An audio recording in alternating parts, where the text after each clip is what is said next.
clear motivating reason of why I do this, right? Because there are many Christians like Zoe who think that Islam is beautiful and that the mainstream media has been, saying terrible stuff about making lies about Islam. But no, I want to raise awareness that these aren't lies, that these aren't Islamic books, right, Mary? Guys, have you already, I haven't been here all day, Adam, but have you guys pinned the hadith so Zoe can read them for herself, about how Muhammad had sex with Aisha when she was 9 and all of that? Let me send that to her, because the thing is, he's not ignorant, Zoe. But it's not true. It's not true. That is not true. Okay, so Zoe, my family feels the same way you do. They feel like, everyone's just an Islamophobe and they're just bashing Islam and all this. But Zoe, no, it's not true. It's not true that the Prophet had sex with Aisha when she was 6 or 9. Why are there Joker? We didn't say 6. We didn't say 6. Joker Shia, so he doesn't even like Aisha in the first place. Yeah, Joker. So we're not talking to you. But what was her name? Adam, what was the other little girl's name? Hold on, Joker.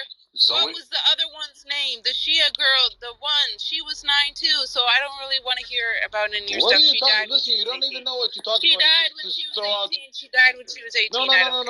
Don't lie. Listen, Snow, when you speak, take it out. Say that Shia girl, she was also 9. What? How old? I can't remember her name right now. I can't remember her name and I'm driving. But first and foremost, hey, don't mute me when you're addressing majority Sunni anyways. Yeah, Ali married a girl when she was 9 years old as well. Yes, thank you. He did. It was what's wrong in that? Umama? What's wrong in that? Umama that he married? What's wrong in that? What's wrong in that? Listen closely to what he just said. What's wrong with that? Shiraz, shut up, man. It's wrong. What are you talking about? Isn't that wrong? Joker, someone 54 having sex with a 9-year-old girl is not. It's not wrong at all. It's not wrong. Having sex with a 9-year-old girl is not wrong. He was a prophet of God, and he could do anything. And he couldn't be wrong about anything. You're a completely stupid person if you think you're a prophet. Shiraz, just shut up, man. So, Zoe, this is not manipulative and provocative. I'm not quoting from manipulative and provocative sources. We have been reading out. But still, Mary, it's a lie upon the Prophet. It's a lie. So Islamic. She had a son. Listen. Just let me tell you something, Mary. Not right she now. Had a son. Wait, Joker. Joker, in a moment. I want to finish. So, again, this is not people being provocative or anything. If you go to the Ahadith are the traditions recorded by the Sahaba, that means the followers, the companions of Muhammad. Okay? So the followers of Muhammad, Aisha, his wife, testified that she was 9 years old when she was married to him. So what? So what? But I'm talking to Zoe right now, okay? Well, it doesn't matter who you're talking to because you're talking stupid things. It doesn't matter. So yeah. So what if she was 9 years old? Shiraz, if she was 9 years old, she would still think she was mature enough. Aisha, you're a sex pedophile, mate. Go away. Guys, quit. So no, they are not ignorant. There's nothing ignorant about it. Aisha, his wife, said, I was 6 years old when I married him and 9 when the marriage was consummated. But Mary, she had a son from an earlier. She had a son from an earlier marriage. There's nothing wrong in she did not. marrying a Why are you bringing Joker Mary was back? there. How do you know? Aisha did not have a son. No source says that she had a son. Mary, she was sterile. What do you say if I prove it for you? She was sterile, Mary. She was Aisha, no. I don't know if it happened. I don't know. Aisha did not have a son. Send it to me, Joker. Nonsense. Send it to me. Okay, so I'll find it and I'll send it to you, and I'll show you even mathematically. I will pin it. I will pin it to the room. Send it to me. She was sterile, Joker. So her ultimate Adam, I have sources. There are sources. 9 years old. You're a pedophile, man. Honestly, Joker, get the fuck out of here. Go into some circus. Go into some circus, you idiot. Yeah, la'natullah alayk. Wallah, you're so filthy, I swear to God. You need to go into some circus, man. You're a joker. You go and hang yourself, man. You go somewhere in circus. You pedophile. What the fuck are you doing here? You're a pedophile. Guys, this is Islam, you guys, for everybody in the audience. Yes, exactly. I think we as Christians need to step back and just allow this. I heard you guy. He was and it's wrong according to the other day. It's wrong according to whom? His name is Waddu. He was attacking Christians too. So you don't have fights between each other. I don't accept what's false about my prophet. Shiraz, just please continue your mubahala. Go ahead, you guys. Funny. Let's talk about the Bible. Can I ask you some questions about the Bible, Danny? How do you know that the information is false? How do you know that the information about Aisha is false? Because you're not arguing with us, you're arguing with your Muslim brother here. No, okay? He's not my Muslim brother. He's not my Muslim brother. Whoever. But he's a Muslim, so what are you talking about? I'm not a joker.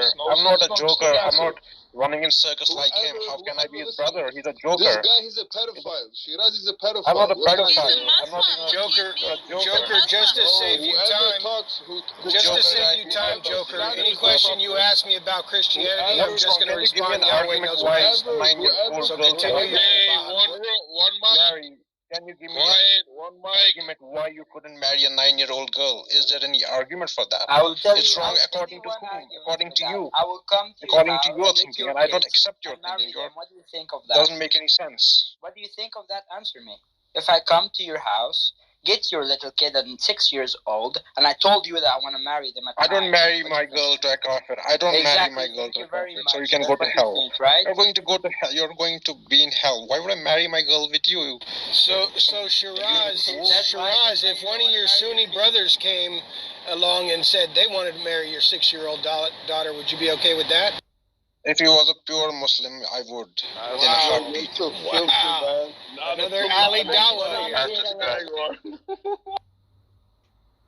You have not yet realized the point. He's saying he would marry his daughter. He's not a joker. He could be anything. He's not a joker. You're filth, man. Do you have Joker is a neurotic? Joker is a neurotic mess. He can go to hell. Do you have kids right now? No, I'm just 19. Shiraz, I think you got raped when you were a 6 or 9-year-old. That's why you accept these kind of filthy things. Okay, Joker, go back to your circus now. You're so smart. Thank you for your insights.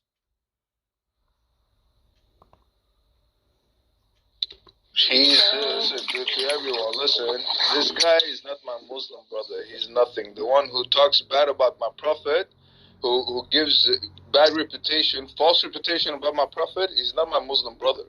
If you want to go and discuss Shia hadith, we can do that. But the one who comes... Shia are not Muslims. Just shut up. You follow pedophiles. You follow Okay, Joker. Okay, Joker. Thank you. Go back to circus. What Islam says. That is not what the Prophet thought. Go back to your circus. People hate our religion. But because go back to your circus. Go back to your circus. Wait, yeah, you a circus, you piece of shit, you pedophile. Go back to your circus. Hey, Joker, just try to watch your language on the panel. Go back to your circus. Joker, go ahead. Respond. Respond to what? To Shiraz. Yeah. Shiraz? You want us to fight Adam, huh? You like it? No, you're having... Go on, talk to him. Well, what? He's a pedophile. I don't want to... What else do I have? And you're a joker from a circus. He would let his daughter, 6-year-old daughter... Oh, you must have so much anxiety. Shiraz, let him speak. Shiraz.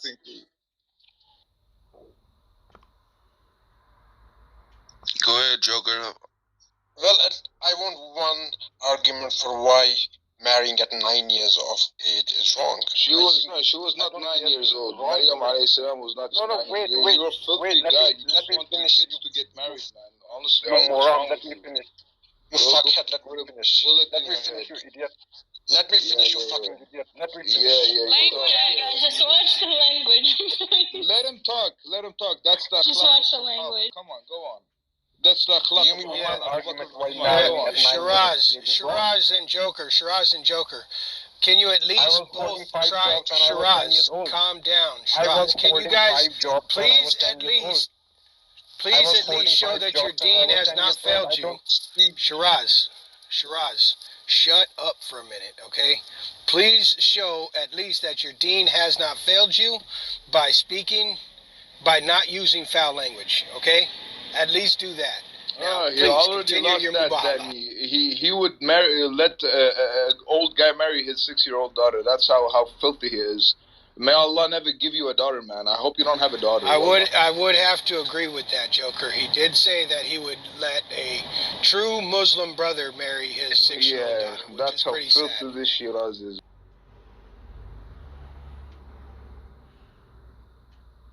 I'm still waiting for that argument. Why marrying at 9 years of age? Go hang yourself, you filth. You say that you would let somebody marry your 6-year-old daughter, man. I want an argument, not your bullshit. I want an argument, not honestly let somebody to like if somebody. I want an argument, not your bullshit. However old he is. Hey, Shiraz. If you continue to use that language, I'm just gonna have to throw you off stage. Okay? Watch your tongue. And that's fine. But he's not using foul language. You can say whatever you want about him, but don't use foul language or I'm going to have to throw you off the stage. Period. Shiraz, you're worse than a pedophile. Just so you know that. You're worse than a pedophile. You would give your 6-year-old daughter to a man when she was 6, however, like even if he's 10, 15, I don't care. As 6-year-old, if you get a daughter who's 6-year-old, you'll marry her to a man. Like how sick are you, man? Honestly, how sick are you? Oh, please tell us. Yeah, okay. I'm still waiting for the argument. You know that you're sick. I'm still waiting for the argument. Well, Shiraz, why do you think it's okay to marry a 6-year-old? Or marry your 6-year-old or 9-year-old? I can give an example from my own life. When I was 10 years old, but I'm saying why? I was holding 5 jobs. 9 years old can be really responsible. Did you hear the question? Did you hear it? So what? At 6 years old, I was getting $3 when I did a chore. I was working in the house. She didn't have sex with the Prophet at the age of 6. That's completely wrong. The marriage was consummated at the age of 12. Wait, let me say. Okay, like she says 9, man. She says 9. The marriage was consummated when she was 12. 12? The marriage was consummated when she was 12. You're lying. No, the hadith says 9. Don't lie. You are a kafir Shia. Who gives a fuck about you? Alhamdulillah, I'm a kafir Shia. Alhamdulillah. Okay, Joker. Can I ask a question, Shiraz? Are you a Sunni? I'm a Sufi Muslim man, a Sunni Muslim. Okay, yes. And Joker, you're a Shia? Okay. He's a suicider. He's a suicide bomber. That way he is what he is. Shiraz, you're a Sufi and you talk like that as a Sufi? Well, when you have to talk with idiots, I lose my mind. This Joker guy. So you're showing that your deen has failed you because you're talking with somebody you call an idiot. He shouldn't be here. He should be in some mental asylum. He should be in some mental asylum. You're the one who would marry his daughter when she's 6. He should be in some psych ward. Wait, are you Shia or Sufi? He's a kafir. Yeah. Alhamdulillah. Okay, and look, he's so proud of it. Guys, can I ask a question? Sure, go ahead. No, I think Joker, you want to respond to us or? Okay. Yes.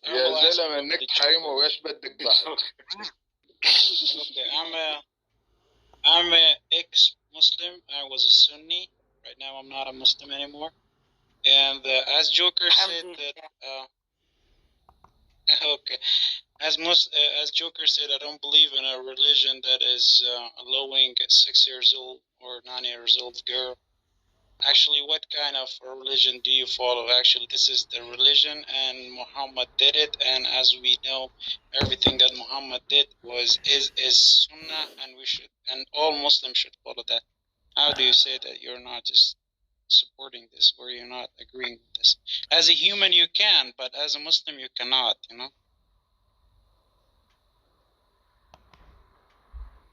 So is that the reason that you left Islam, Arash? Can you tell us a little bit more? Yes. Shiraz, can you wait? I'm talking to Arash. Is that the reason that you left Islam? No, actually, many more reasons, but this was one of the biggest one. This is why a prophet that is a child abuser, a prophet that is a thief, a prophet that is just a prostitute and just is having sex with slaves on the field of the battle called jihad, and many more of these things I can talk about. I don't know. And this thing that he said that Shiraz actually is something that Joker said. I want to just say that Muhammad married Aisha at the age of 6, and he took it with himself to his home, to his house. And actually, Arash, this is just Arash, I don't believe that she was between 18 and 21. Just so you know that, Arash. I don't say that the Prophet was actually most historic books and also these they all say that he married at the age of 6, and then at the age of 9 he started having intercourse with the Prophet. Actually, Prophet started intercourse with this little girl. Actually, that's true. But what can you say about these 3 years that he took it in his house? Maybe he used it sexually in another way, but maybe not penetration. Mm-hmm. So that's also sexual abuse. Thank you. And rape. Thank you. Shiraz, can you react on that, please? What Arash is saying. Okay, so I would say he's one of those guys who didn't really study Islam very well. I have met so many people like him who were completely ignorant and illiterate people. Yeah, Shiraz, can you maybe address point for point what you're not agreeing on? Because everyone here on stage, the moderators, they can back that up with source. To be honest, I wasn't paying attention to what he was saying because I thought it's not such a significant point. One thing that he said is that Muhammad was a thief. Do you agree on that? Muhammad was a thief, really? Yes. He must have really read some Shia literature, not Sunni literature. Okay. Does someone has the sources where Muhammad stole from? Shiraz, is that how you defend when they ask you this question? Well, you're very weak, Shiraz. I swear to God. Yeah, but I think he excuses Arash of not studying Islam very well, and then he said, I didn't get the points, and then I asked him, for example, what do you think about Muhammad, that he was a thief, and now he doesn't know what we're talking about. But does someone has the sources maybe by hand, Adam? For what? Can you maybe that is completely wrong. It's completely forbidden in Quran. You cannot steal. You cannot steal in Islam. You want the hadith for what? Yes. Can you? Yeah, Adam. Can you tell about the thief part of Muhammad? The what part? Sorry. That he stole from innocent people. Oh, one second. It's actually clear. And we call it Muslims call it Ghazwa, and we fighting. Ghazwa Badr. It was for stealing the caravan that was coming from Mecca, and Bani Qurayza and Jewish that was living in Bani Qurayza, fightings with Bani Qurayza. It was all stealing, Yeah, true. So, meanwhile, Adam is looking for the sources. Let's go to the next point. Did you also say that Muhammad used to, and his companion, that he used to, or that they used to rape women on the battlefield? Oh, he's gone. Yeah, but Shiraz, what do you think about that? Well, let's be fair. He waited till the evening to rape them. It usually wasn't actually on Indeed. the battlefield. Oh wow! What a mercy! What a merciful. You had to divide up. You had to divide up the portions, right? Muhammad only got 20%. So once his 20% was divided out, then he could rape. Oh, you're talking about this hadith, Mary. I was thinking about the red. But yeah, can you back that up, guys? I'll pin it right now. So the red underwear, the red velvet underwear. Shiraz is cracking me up. He's back channeling me about why am I so judgmental? I'm like, I don't know. I just have this thing against pedophilia. And he's like, pedophilia according to whom? I'm like, oh my gosh. Just will not stop. Shiraz, instead of back channeling, are you there? Can you open your mic, please? Because you couldn't stop talking just yet. Yeah, so what do you think? What are your thoughts on Muhammad and his companions waiting until the night, raping women? What do you know about that? Well, rape is not allowed in Islam. Rape, if by rape you mean... Oh, it's not allowed. Having intercourse with someone, it's just not allowed in Islam. You need to have consent in order to sleep with someone.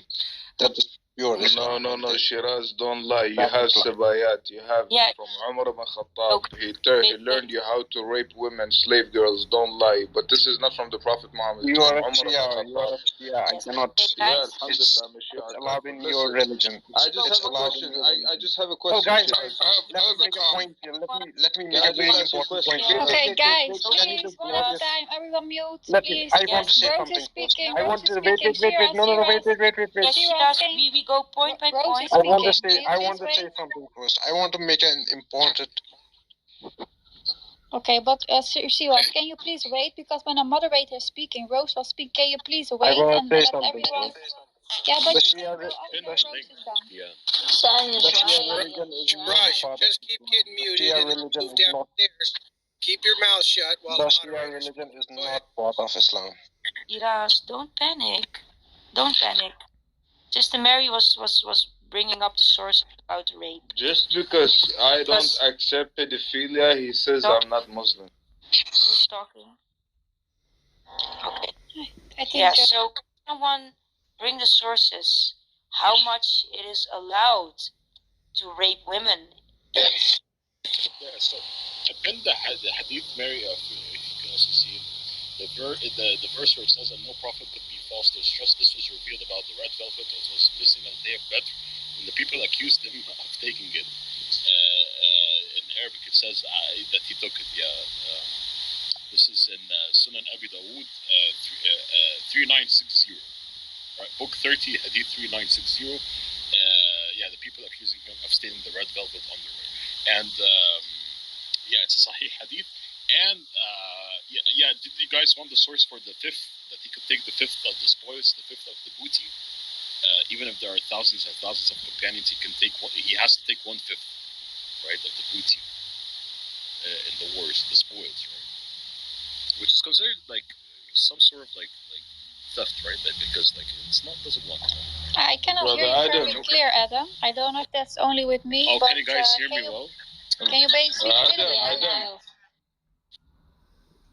No, it's very. It sounds very far. Maybe you can speak a little bit louder.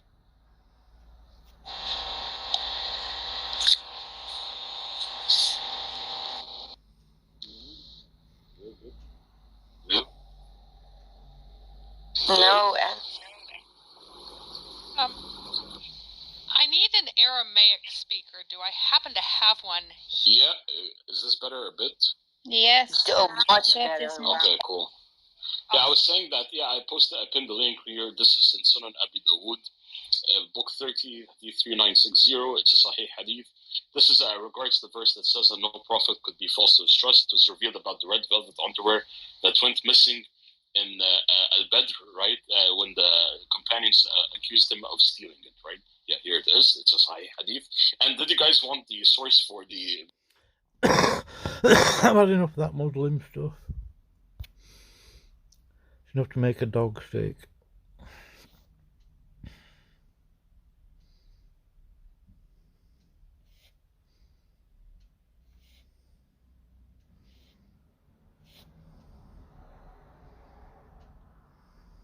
exposed to his wrath is a disposition of kindness, of well-being.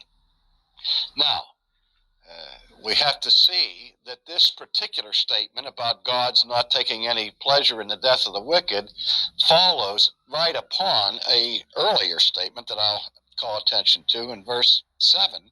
Ezekiel says, "So you, son of man, I've made you a watchman for the house of Israel.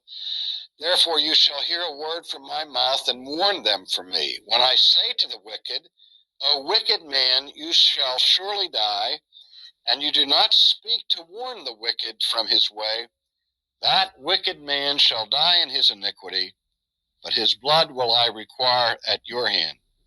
Nevertheless, if you warn the wicked to turn from his way, and he does not turn from his way, he shall die in his iniquity, but you've delivered your soul." Now, it's so important that we understand this, because some people, based on the principle of God's love of benevolence, have drawn from this idea the whole concept of universal salvation. That is, if God is basically benevolent in his disposition to all mankind, and he loves benevolently all people, then obviously in the final analysis, no one will perish, no one will go to hell, because for God to send somebody to hell would be to be in violation of this characteristic of his being, namely his benevolence. But here we see in Scripture just the opposite, that in this close conjunction between these two statements, on the one hand, he warns the people of the consequences if they don't warn the impenitent wicked about turning from their sins, and then says if they are warned and they do not turn from their sins, then they will perish in their iniquity. That despite the added qualification that we get from the book of Ezekiel, that God doesn't take any pleasure in the death of the wicked. Nevertheless, though he doesn't enjoy it, as it were, he still decrees it. And that is a point that we must remember, that even in his benevolence, God will never negotiate his righteousness or his own holiness, and he will still punish the wicked, despite his being in a disposition of goodwill toward them. I like to think of it as a judge, for example, whose son is brought before him, who is guilty of grand larceny, and the case is heard in the court, and the judge knows that his son is guilty, and the jury brings in the verdict of guilty, and it is left to the judge to sentence the guilty party because of what the law requires. A just judge in this circumstance would impose a just penalty even on his own son, despite his personal concern, despite his personal love for that son. Out of his own love for the law and for righteousness and justice, he will sentence his son to prison. He may do it with tears, but nevertheless, because of his commitment to righteousness and to justice, the judge will do the right thing. And that we see in Scripture with the dialogue that God had with Abraham when Abraham sought to spare Sodom and Gomorrah and complained that God might punish the innocent with the wicked. You know, it was finally Abraham came to his sentence and said, "Will not the judge of all of the earth do what is right?" And obviously, God in his judgment does what is right. He judges according to his righteousness, and this judgment is wrought even in his own spirit of benevolence toward a rebellious race of people. So his benevolence does not cancel his commitment to justice and to righteousness, as we have seen here in this text of Ezekiel. Again, the idea is that God may punish the wicked, but he doesn't get his thrills or he doesn't punish in a sense of glee. This is not the Marquis de Sade. This is the Lord God omnipotent, who, in a certain sense, is grieved by the consequences of human sin, even as he punishes them, so that his judgment never flows out of malevolence. Ours may. We may seek judgment on the basis of an unjustifiable hatred or personal vendetta. God doesn't operate on those grounds, but rather he works according to his fundamental good will. Now, the second type of love that we're speaking of here is the love of beneficence. And the only difference between benevolence and beneficence is the difference between willing and doing. The beneficence or the beneficent love of God has to do with his activity toward the creatures in this world. That his good actions flow out of his good will. And what he does is that he pours out benefits even to the impenitent, even to the ungodly, in a multitude of ways. We run into this clearly in the teaching of Jesus in the Sermon on the Mount. First of all, let's look at Matthew chapter 5, verses 43 to 48. It's the end of chapter 5 in the Sermon on the Mount, where Jesus gives us this teaching, where he says, "You have heard that it was said, 'You shall love your neighbor and hate your enemy.'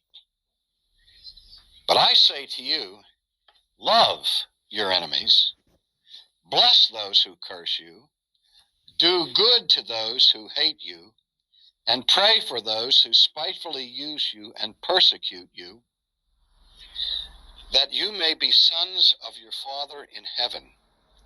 For he makes his sun rise on the evil and on the good, and sends rain on the just and on the unjust. For if you love those who love you, what reward do you have? Do not even the tax collectors do the same? And if you greet your brethren only, what do you do more than others? Do not even the tax collectors do so? Therefore you shall be perfect, just as your Father in heaven is perfect." Here, Jesus is giving a transcendent ethic to the church. When he stands in total opposition to the halakha, which is the oral traditions of the rabbis, the way in which the rabbis had interpreted the great commandment in Deuteronomy that said we are called to love our neighbors. They added to that the idea, yes, love your neighbor, but you can hate your enemy. Jesus said, no, that's what you've heard from them. But I'm giving you a different perspective on the law.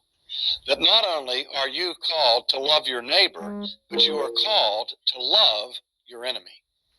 Now that perhaps is one of the most difficult mandates that we find or hear from Jesus in the New Testament.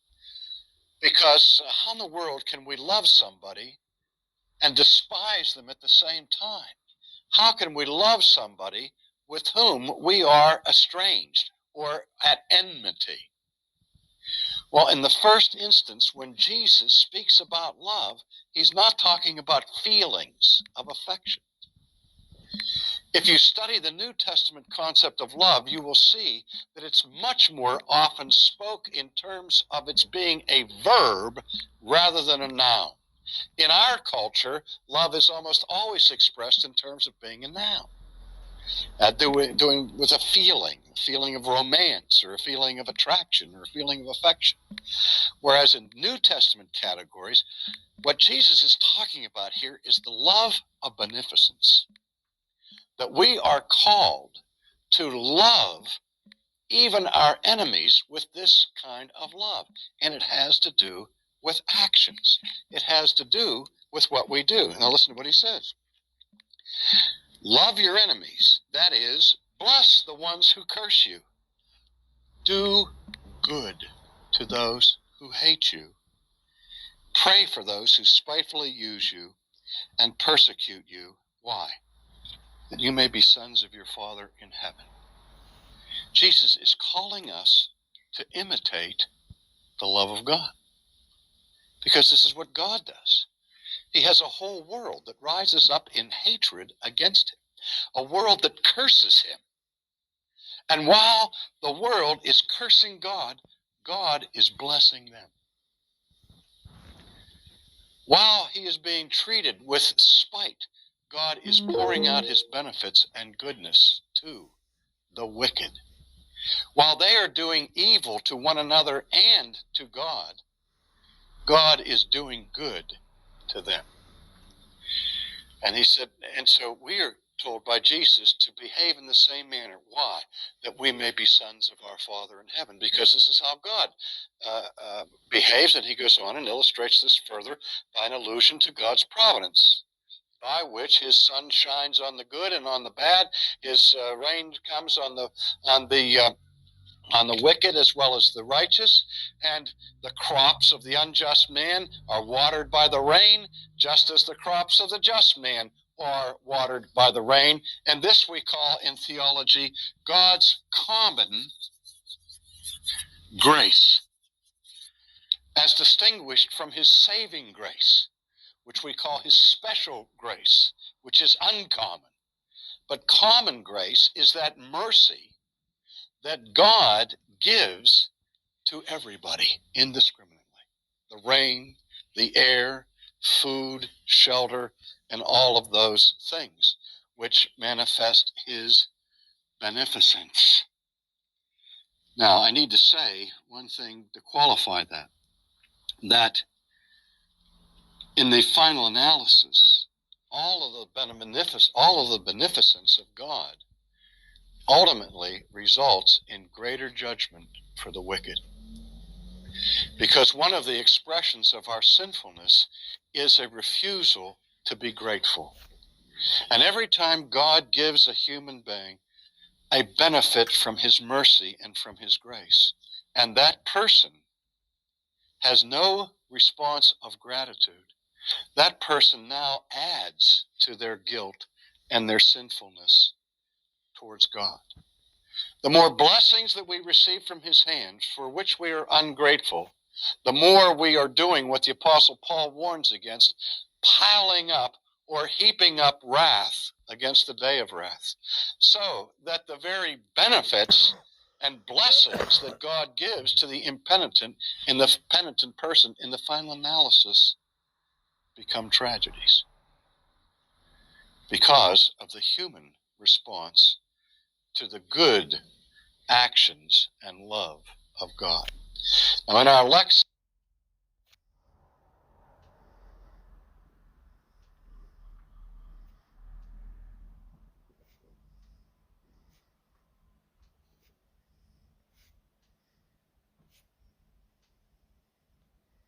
in Arabic, and so he will read the Arabic for you, and it'll show you that in fact this guy did support child marriage, كلام صحيح and actually much worse. So كلام الفتح كلام الحافظ في الفتح إنه الاتفاق على إنه الكلام هنا على الصغيرة التي لم تبلغ الحيض بعد يجوز تزويجها. Like I said, the most interesting thing for me. That's what I mean. Like you said something about the translation. But he wrote in Persian. He was a Persian. He was in Iran, so it's that too. Honestly, Aaron, it's an interesting thing. I'm not denying. Like, if he really said that, whoever says that is to be thrown in the trash can. But right now, for me, like I told you, the Surah 65, Ayah 4 is very important for me to look into right now. So, this is number one. What I will do. Okay, cool, no problem. Joker, yes, guys. Sorry. Oh, go ahead. No, go ahead. No, I just found the video, so let me play it for everyone, and then you can. It's a video of David Wood, but you can hear the Mohammed hijab. David Wood is explaining what you are going to hear now. So let me do the volume a little bit louder. Yes.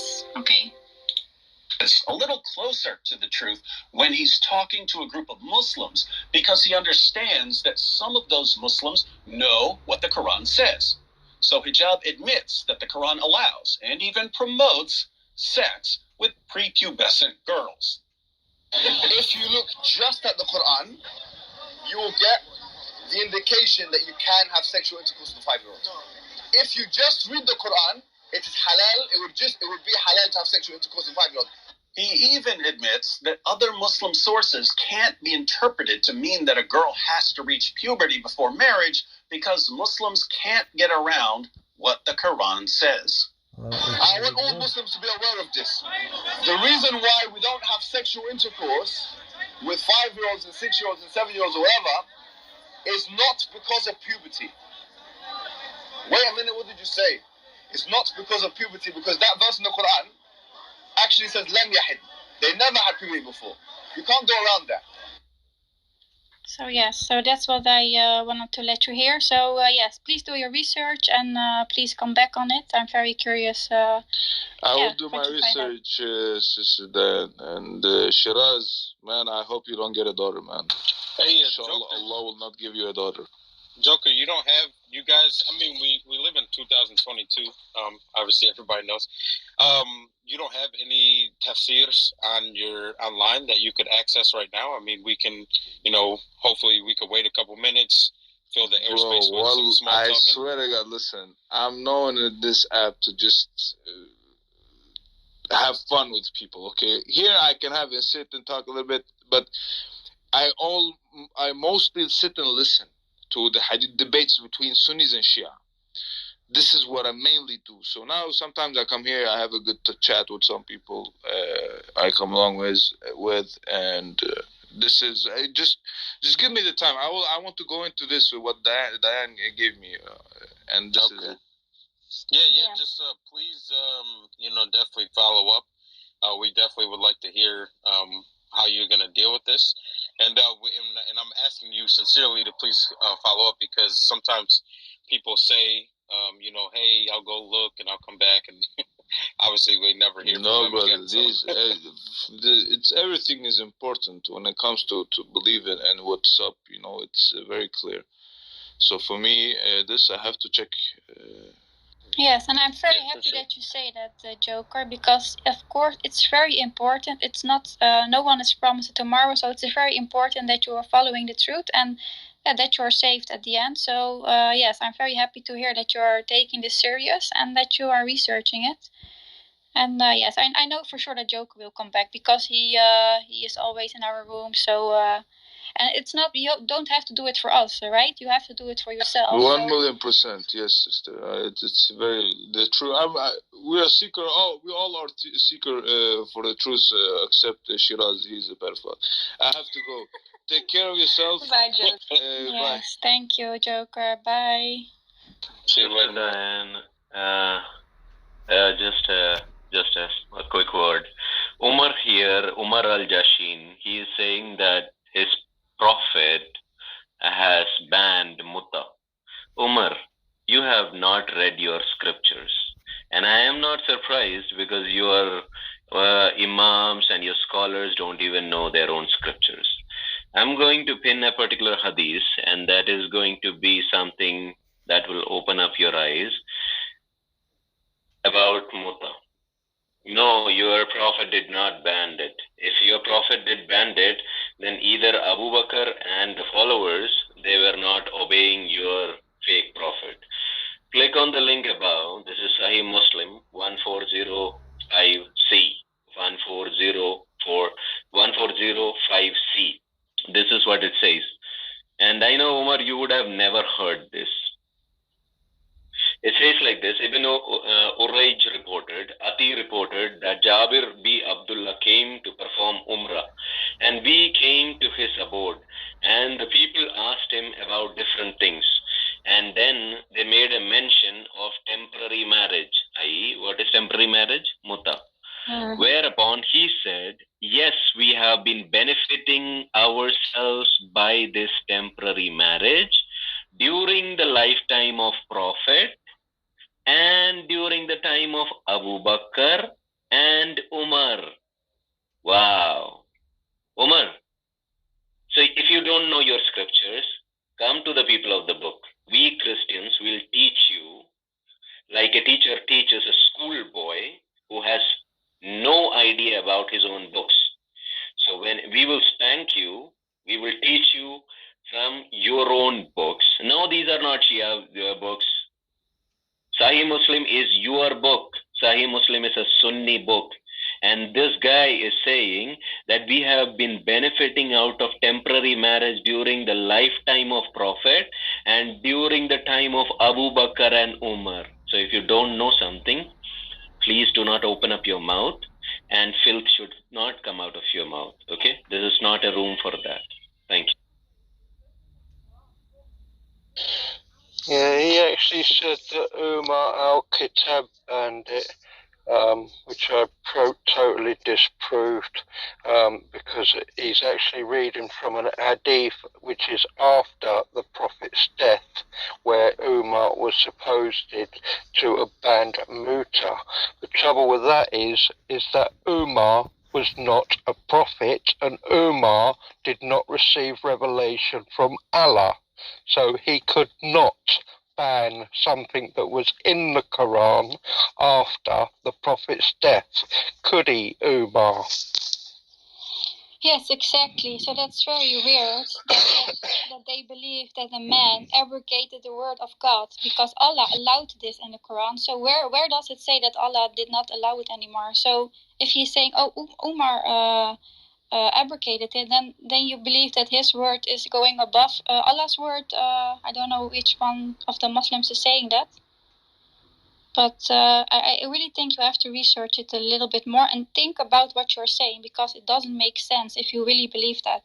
And that's why the Shias are still practicing it, because they say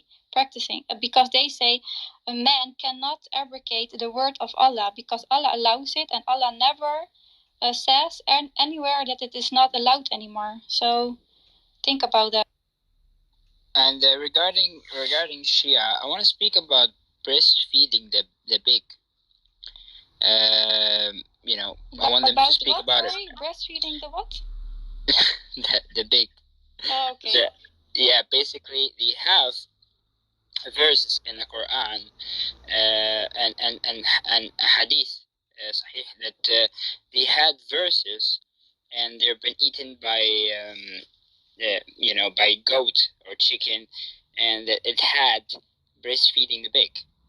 And I can get you 1 second. I will get you the sources for that. And of course, some of the Sunni sheikhs said yes, you need to breastfeed the pig.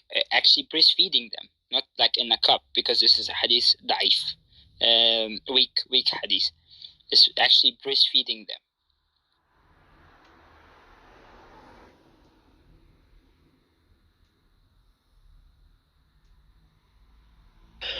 Yeah, it's in Sahih Muslim. I think it's got about 4 different pages on it. It can suppose at the time of the Prophet's death, Aisha was preoccupied with his funeral. A tame goat came into the bedroom, ate the Quran, which was underneath the bed, and he managed to eat 2 verses. One was stoning for adultery, and the other was breastfeeding adults 10 times. That was later abrogated to 5 times. Both were abrogated from recitation, but not from ruling. So both stand today. And as I say, I believe that's in Sahih Muslim. Exactly. I've got the number indoors. Thank you, Mr. Tony. Thank you. That exactly what I wanted to get. And I wanted to ask 2 questions to my Sunni friends. Where is these verses in the Quran that we hold right now? And the second question is, why would you not allow your wives and mothers do that?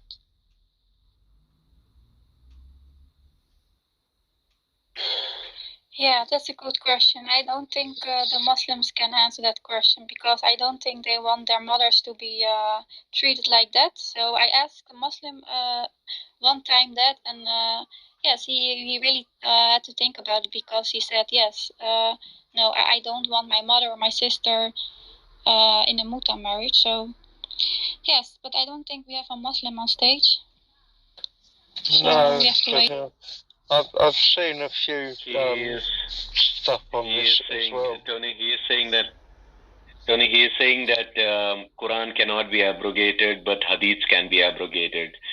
Umar, do you know that the entire Quran is actually a Hadith? Do you know that particular Quran ayat, that Quran is a Hadith? If you don't know, I will give it to you. If you say I don't know, then I will give it to you. Well, I can give him the verse that actually states the Quran can be abrogated. Surah 2, Ayah 106. Surah 2, Ayah 106. We will abrogate and change verses and bring in better verses that are better than the verses that we already wrote, which were better before we wrote them, but now we wrote them even better, so they're abrogated. Surah 2, Ayah 106 actually states that it can be abrogated, and also all the peaceful verses are all abrogated by all the fighting and killing verses.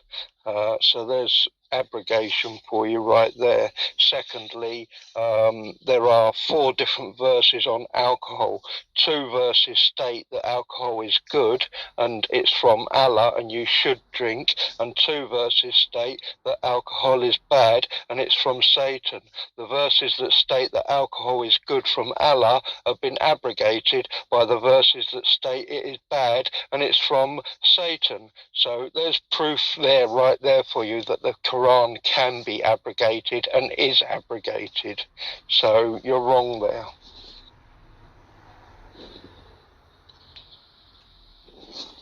Yes, thank you, Tony. I see we have Shiraz again on stage. Shiraz, can we have a normal conversation with you? Can you let someone speak and then we can let you speak? Diane, I heard what this guy was saying, Tony. He said that Quran can be abrogated. Did I hear it right? You said that? You did. Surah 2, Ayah 106. So you're saying that Quran can be abrogated, right? Surah 2, Ayah 1. I'm not saying it. Your Allah is saying it. Surah 2, Ayah 106. Open it up and read it for yourself. That's what Allah said, not me. What does it say? If I had said it, you would have no Quran left, because I would abrogate the whole lot. So, yeah, it's not me that's saying it, it's your Allah. Surah 2, Ayah 106. I know what does it say. I want to know what you think it says. The two are very different, right? I told you what it said already. That Allah had a confusion in his mind. He did not know that if he give one verse and he changes his mind and give another one, a better one, because he was a confused God. Allah did not have confusion. Not all people have equal intelligence. You need to have this thing in your mind.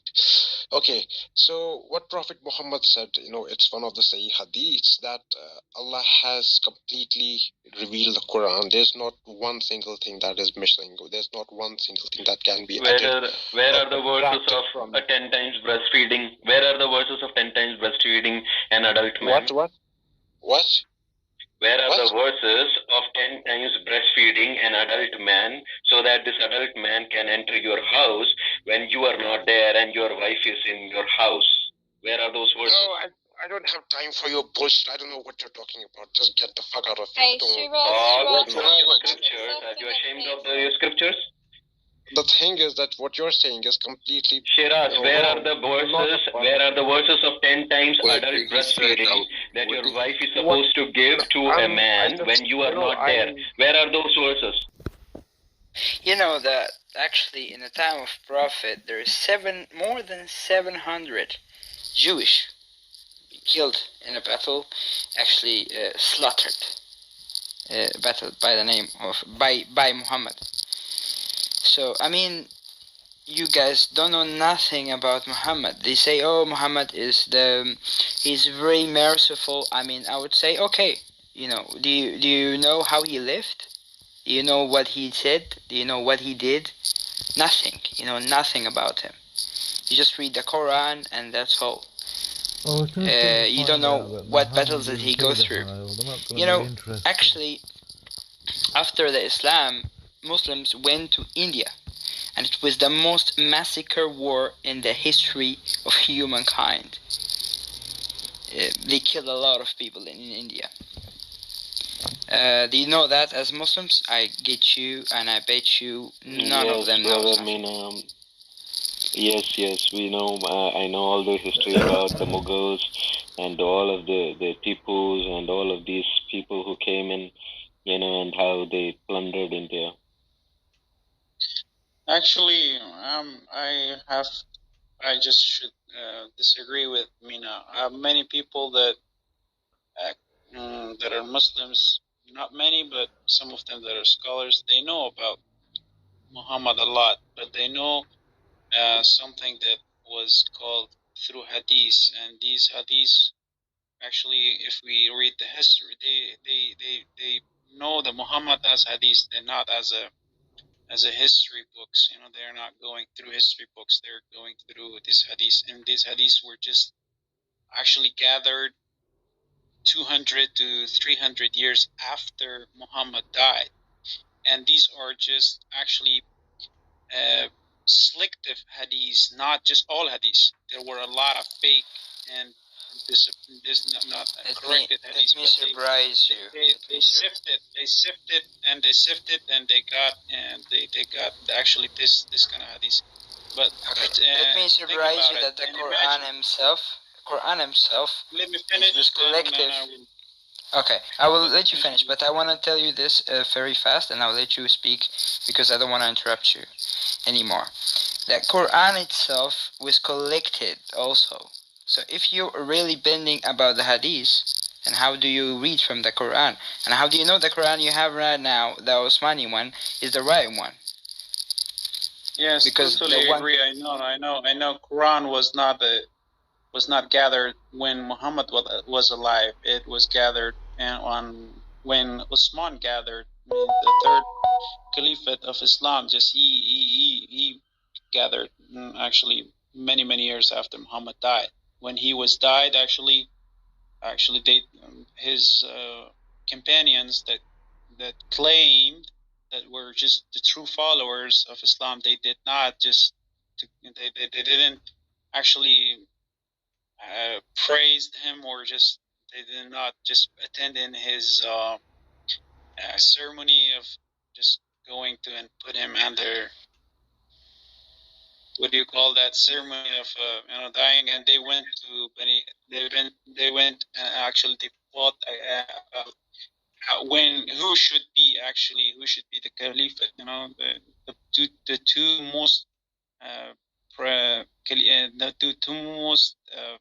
actually persons that were very close to Muhammad, Abu Bakr and Umar. They went to Bani Qurayz, to Bani Sa'ida, and they sat and they select one of them as caliphate. That was more important than just going in and just putting Muhammad into some somewhere. That should be answered. Yeah. Yeah, thank you, Arash, for sharing that. And I see that we have Abu Hanifa on stage. Welcome. How are you? Are you there, Abu Hanifa? Are you also a Muslim who is going to reject his own sources? Let's find that out, if you are there. Okay, he left, so I think yes.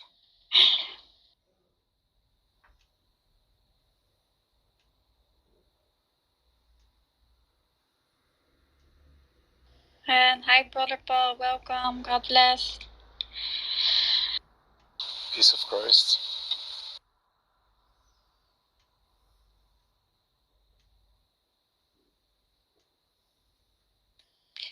So yes, I see we have someone who raised his hand. Yummy. Oh, he don't want to come up anymore. So is there anyone else who wants to say something? What was the argument? I'm sorry, I just joined, if you don't mind. Since there's silence, obviously. Yeah, we were just talking about a lot of things. Brother Nasreen was speaking with the guy, and the Muslim was saying he is believing blindly in Islam, and he don't care what it's saying. And we asked him about Surah 65 verse 4 about the breastfeeding, and yeah, he really don't care about it. So that was the last Muslim we spoke with. Yeah.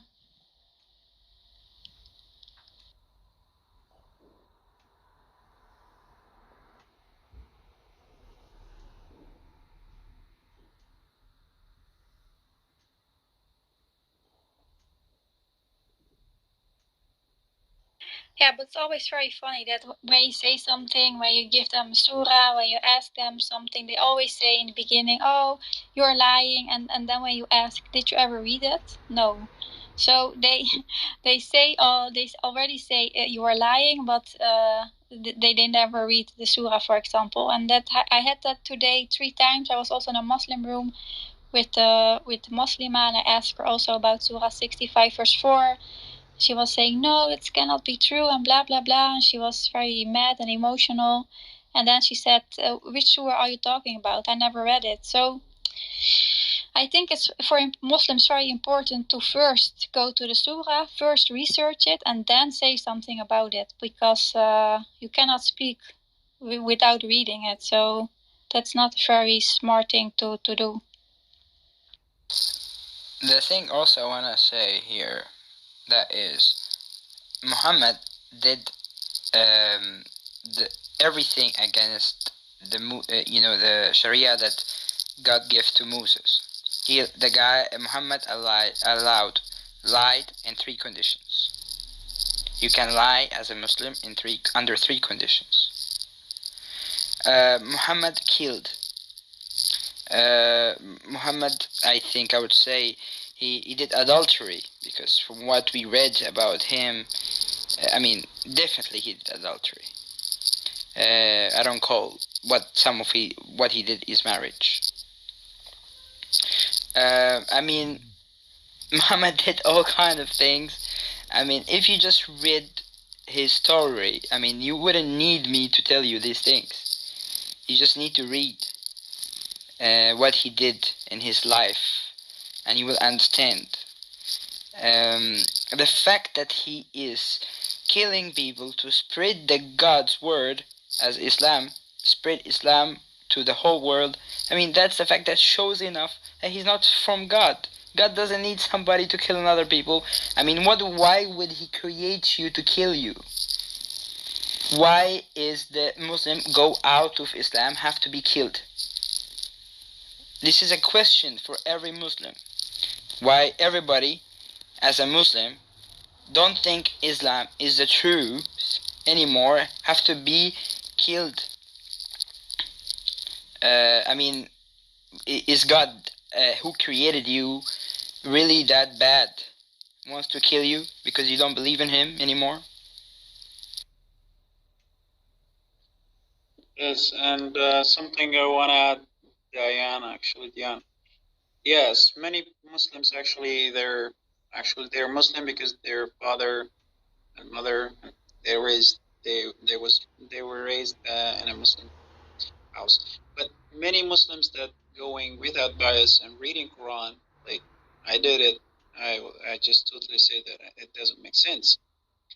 And something that when some Muslims say that it's not like this, it's not like that, they're going and asking these questions from a scholar, and mostly the scholars they have some ways to just persuade people that no, it's not like this, it's not like that. And there are something we call that it's said that don't go deep in some.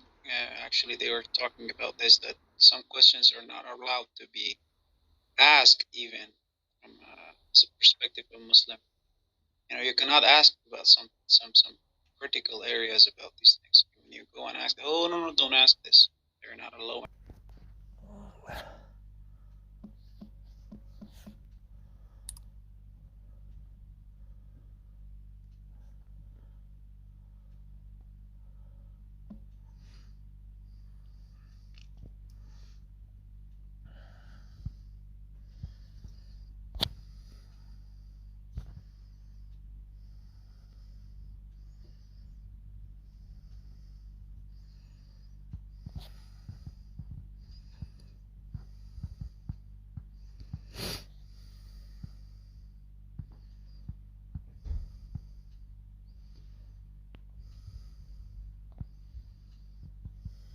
corrupt the book. However, from an Islamic point of view, that's completely different.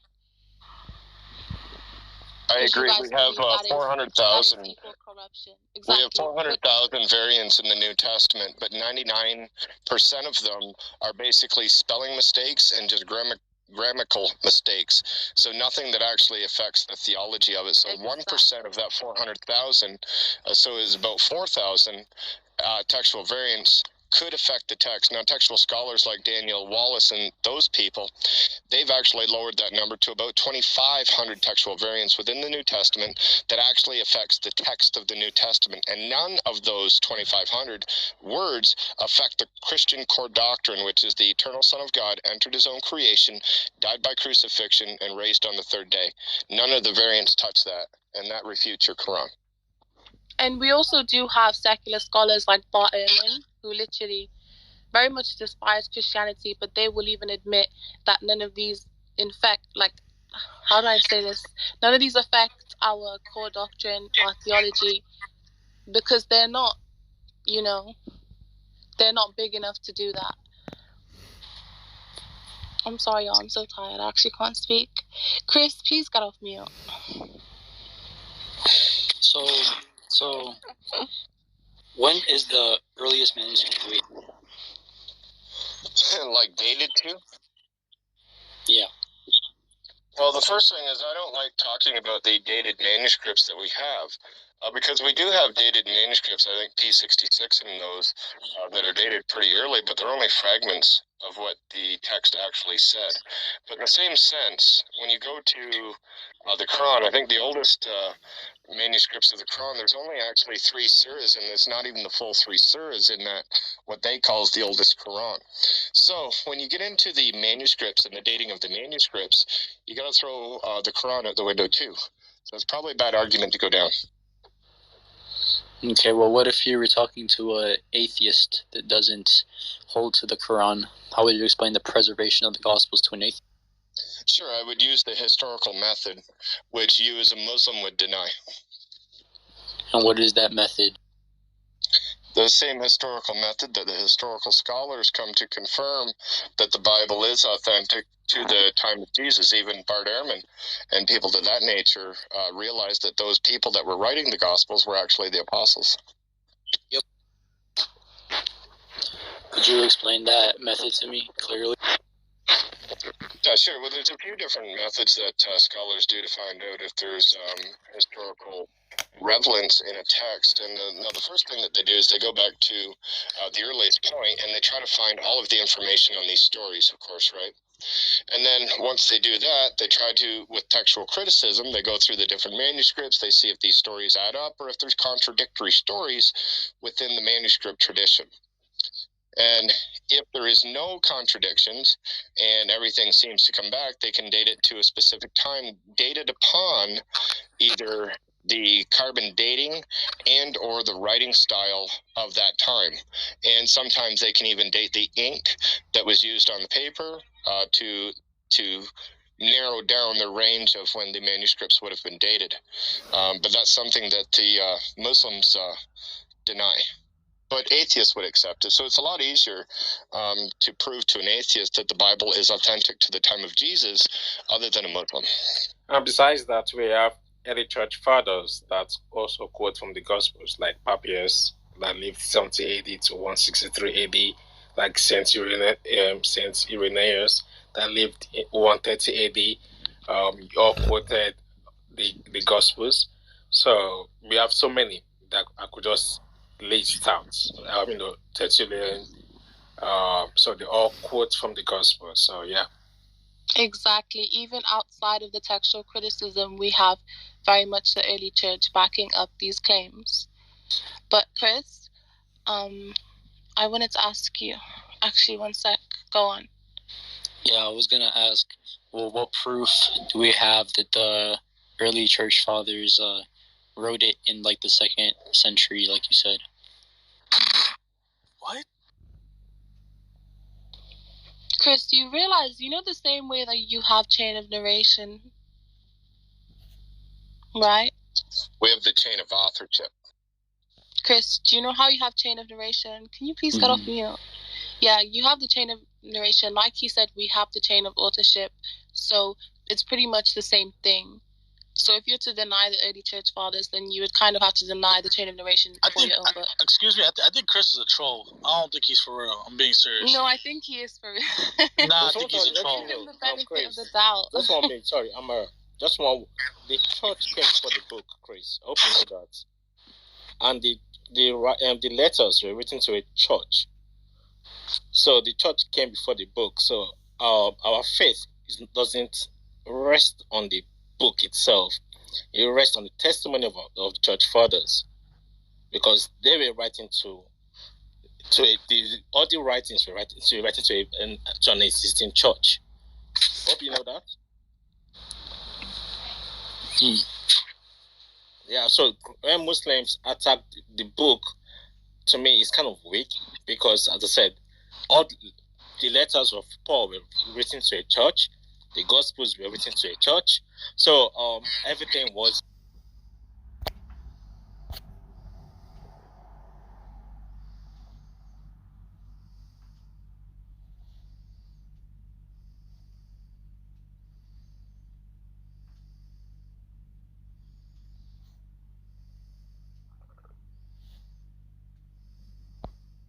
Our deepest attitude toward the God of the name.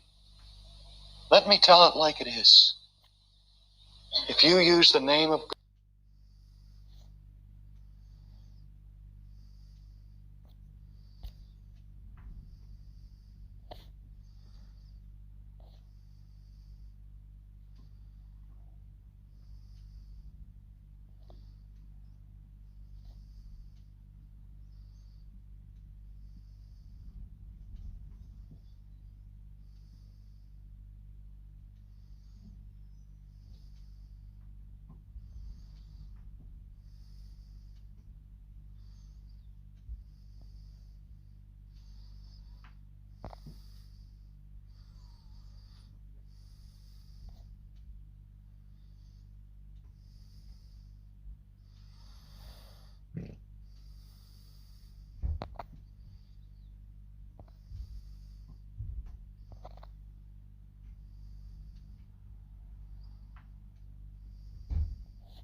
People outside of the Beltway. Ma'am, did I say Democrats or did I say I know, but people. No, work in DC as well. So and I'm from Houston, Texas. I live in Texas now.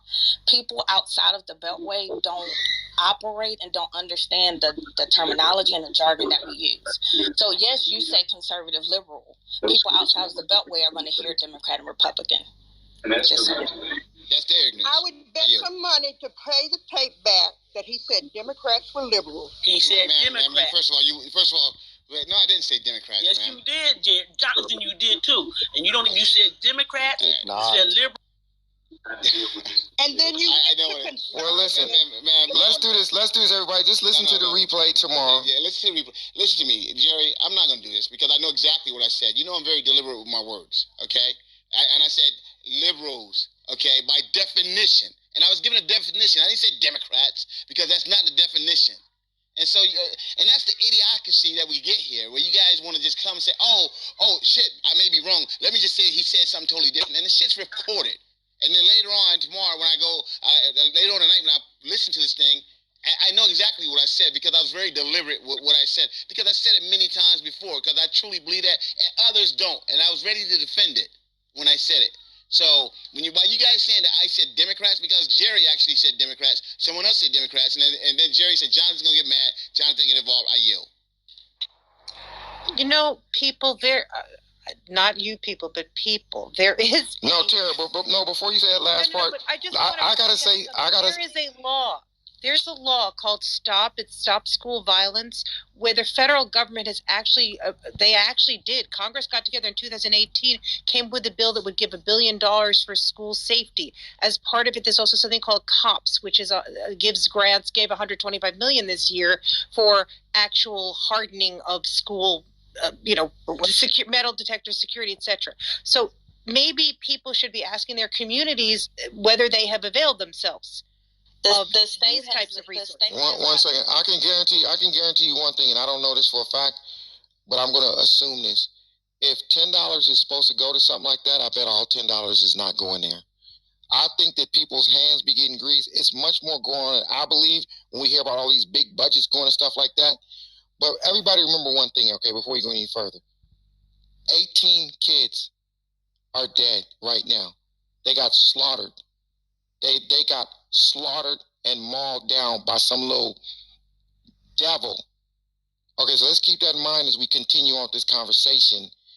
And we're going to get a little passionate and we get a little heated. And I know there's not necessarily something that we all can do on this stage right now that will make a big difference, but there is something that each one of us individually can do that can make a small difference, even if it's you look at your kid and tell them, hey, if you're at school, you see some strange person, automatically turn the other way. You know what I'm saying? It's just something that we could talk to our family about. Go home. Some of you probably got a little stupid kid that's got some crazy stuff going on in his damn head. Hey, parents, bro, you gotta let me land, especially when I'm talking past you like this. Just 1 second. Because when y'all do that, it throws me off when I'm trying to make a point. The bottom line I'm trying to say is I still believe part of it is with the family and the household. Go look at your kid and start acting like a real damn parent, okay? And see what's going on, because this shit can't be prevented, at least at some level, with some parenting. I believe that. And if anybody needs... This is Christy. This is Christy. I most definitely agree. This is Christy with the red hat. Can I say something? Christy with the red hat. Remember this one more thing, everybody. At this point of the room, I'm going to tell you guys up front, if y'all do a bunch of run-on sentences, I'm going to land y'all because I got a lot of people asking to speak. So just be ready if you're going to hear the airplane effect. But go ahead, whoever want to jump in. This is Christy. Go ahead, Christy. Yes. Again, I said something earlier concerning it's a moral compass problem and it's a character problem. As a parent coach, I've worked with a lot of family across the state. And yes, 70% of the problem is the parent, because when you deal with behavioral problem in the house, 95% of the time it's the parent, not really the kids, because behavior that is tolerated is going to be behavior that is repeated. Children are always reacting to the parenting, not necessarily just reacting for the sake of reacting. But I don't remember what year it was, but I was listening to the confession, like an interview of Ted Bundy or someone that was on a death row. And one of his last thing he said, people that are outside the prison were laughing because he was going to be executed tomorrow. And he said, well, they're happy that I'm going to be executed because of all the things that I've done. But what they don't get is that they're happy I'm going to be executed tomorrow. They're happy that I'm going to be gone. They're not worried about the 7-year-old that's on his way to become just like me. And I was listening to this, my mind just like frack, because that is so true. Yes. We're all here in this room. We're talking, we said guns law, yada, yada, yada. But the thing is, as a parent coach, I've taken care of kids that are 6 years old. And I can see in their eyes what they could become when their parents don't intervene. And no, I'm not talking about some spiritual thing. No. I can see it when I'm talking to the parent and say, if you don't put your foot down and deroot that behavior, 10 years from now, I can guarantee you there's nothing you can do. Christy, so, I came from an area like that, and my daddy wasn't around. And my mother, I still don't know how she managed to pull it off. But she moved us from the ghetto and moved us to another area that was a little better, but coincidentally or by some unlucky roll of the dice, she moved us into an area that had what they considered the most notorious gang in Los Angeles. We moved into the heart of that gang. The houses was nicer, but we were around that, Jerry? What neighborhood? 60th and Crenshaw. That's right. That's right. Okay, so I grew up over there. I got jumped as soon as we moved over there. About a year later, I got jumped by 10 high school kids. I was 13. I can remember like it was yesterday. They was like, let's take turns seeing which one of us can knock them out first. And it was one of them, they kept trying to knock me out, and he looked me in the face, and he said, no, I'm not going to do it. He told me to leave me alone. After about 15 punches and kicks and stuff, they just beat me up for no reason. Just because I walked by their school, and they just beat me up. Did they ask you where you was from? Nah, they were just practicing. They were just BITs like most gangbangers. It's just bitches. Most gangbangers are bitches. Yeah, I said it. Now, so let me say this one more time.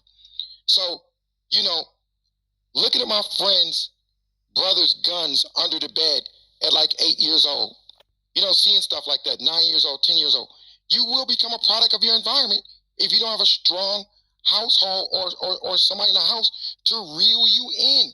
It does happen. I could have been one of those guys. Yeah, so it happens.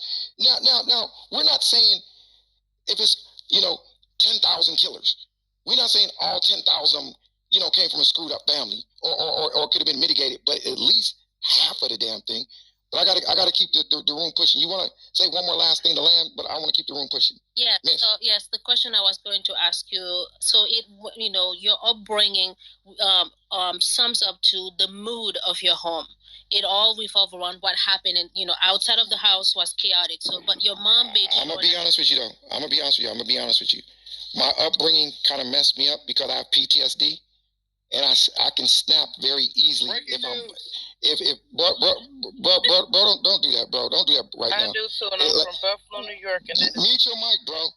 Mute your mic. Like, let's say if a guy bothers me, it takes me back to when I was bullied and I turned into a monster. So I try to control that. But that's just because of my upbringing, though. So that's what I'm trying to say. So some people, upbringing has a lot to do with it. That's all I'm saying. So parenting and upbringing does have a lot to do with it. May I say, Brian Benstock is in the building. What's good, Mr. Benstock? Hey, Jerry, how's it going, buddy? Man, you see this bullshit going on, Brian? Yeah, I'm in Denmark, and I just read about it, and it's pretty sad. You know, I mean, one side tries to make it about this, or another side tries to make it about that. I think what you're saying is really correct. You know, there's upbringing has a lot to do with it. And go ahead, Jonathan. Go ahead, Jonathan. What the hell are you doing in Denmark, Brian? Dealer business media have been asked to speak. It was a great bunch of automobile dealers out here. Lots of things are changing in the world, so they brought me out here. Right, but this. Go ahead, Brian. This is definitely sick, and you know, once again, everybody, you know, just the energy, just put some energy out there towards this family that they're dealing with it. You know, just, you know, we're also fortunate. Yeah, we're in here, and we're not. It's not affecting us, and somebody. No. What I mean when I say affecting us, Miss, of course it's affecting us. What I meant. We're not the ones that got to do a funeral tomorrow, so let's not have too much sympathy for ourselves. Okay, we're not going to a funeral tomorrow. So let's not have too much sympathy for ourselves. Have sympathy for them. Have sympathy for them, child. Where the mass shooting happened about a week ago. So yes, I can have feelings towards that because I know how that feels. What did you say? I'm from Buffalo, New York. My aunt was killed in the mass shooting at Tops Supermarket, so I could definitely understand how that feels. Right. That's crazy. Like your aunt? Yes. Oh my God. Right. I'm so sorry. So the fact that it's still going on, like, you know, with kids, I have a kid. So to send your kid off and get some news like that, that's very devastating. I don't even know how to feel. Right. Yeah. Well, this it's happening again. It's crazy. Hey, Jerry, it's 18 now on the news. No. Okay. I need everybody to mute your mic. Everybody mute their mic. Mute your mic, please. I need one at a time, please. It's like 4 people talking at the same time. Hi, can I? So. May I say something? Can I speak to you? Yes. This is Patricia. Yes. Hi. Okay, so I've been listening, and I agree with it starts in the home. I believe it starts with parents that are not paying attention to their children And I believe that mental and emotional health is real when children don't get that. I worked on a psych ward for 11 years, and we used to have 30-year-olds that would come in with all kind of situations they were doing, and it started when they were children, and it started because they didn't get what they needed at home. So I definitely believe that it starts at home. Now, I'm real passionate about this. I grew up in Compton, and we had gangs at Compton High School. What near Long Beach and Alonzo? Miss, I'm just miss, relax. I'm just building with you, miss. Damn. Okay, I'm sorry.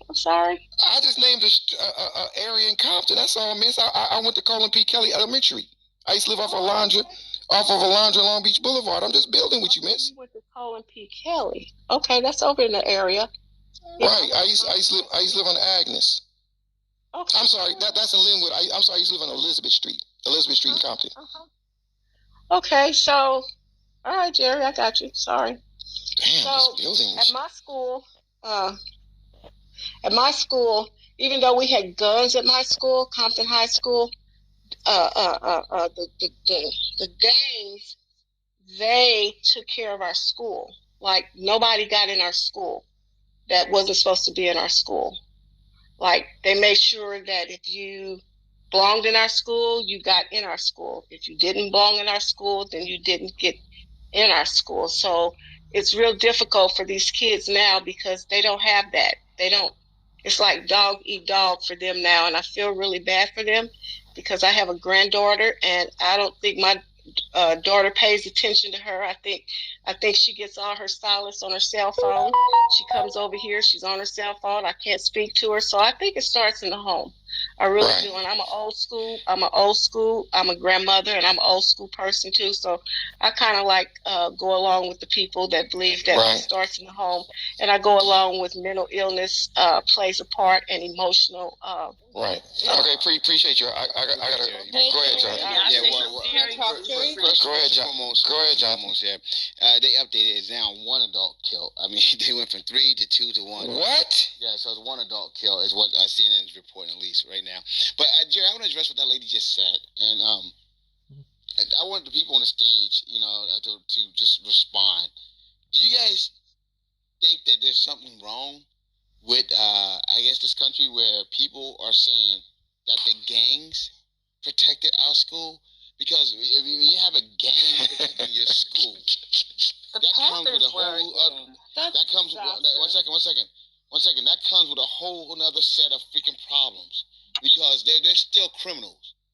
So I personally think I would, if you.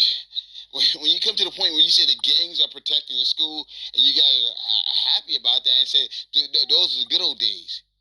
What she's basically saying is like in the Compton area, for example, right? It's not a real big city, right? So like let's say at that particular school in Compton, a white shooter might get lit up, or will get lit up if he come there trying to do something because those gangs are kind of deep. Absolutely. And see, listen, when you got the parts of LA, you got those gangs spread it out like the 60s, the A-Trays, the